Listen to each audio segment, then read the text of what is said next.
ఒకసారి శ్రీకృష్ణ బలరాములు తల్లిదండ్రులను చూడడానికి ద్వారకకు వెళితే వసుదేవుడు దేవకీదేవి వారిని చూసి ఎంతో సంతోషించారు. అప్పుడు దేవకి కృష్ణుడి కన్నా ముందే పుట్టి తన అన్న కంసుడి చేతిలో మరణించిన 6 పిల్లలను గుర్తు తెచ్చుకుని ఏడుస్తుంది. వాళ్ళని ఎలాగైనా తిరిగి తెచ్చి తనకు చూపించమని దేవకి శ్రీకృష్ణ బలరాములను కోరుతుంది. అప్పుడు వాళ్ళు యోగమాయను ఉపయోగించి సుతలలోకంలోకి వెళతారు.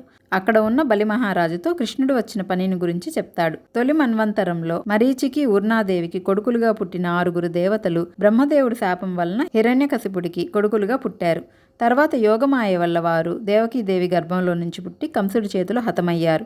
వాళ్ళు ఇప్పుడు నీతో ఈ సుతల లోకంలో ఉన్నందువల్ల వారిని తీసుకుని వెళ్ళి మా తల్లి కోరికను తీర్చాలి అని చెప్పి ఆ 6 పిల్లలను తీసుకుని శ్రీకృష్ణ బలరాములు ద్వారకకు తిరిగి వెళ్తారు. మళ్ళీ ఆ 6 మంది కొడుకులను చూసిన దేవకీదేవి ఎంతో సంతోషించి ఆనందంగా వారిని ఒడిలోకి తీసుకుని వాళ్ళకు పాలిచ్చి తృప్తిని పొందుతుంది.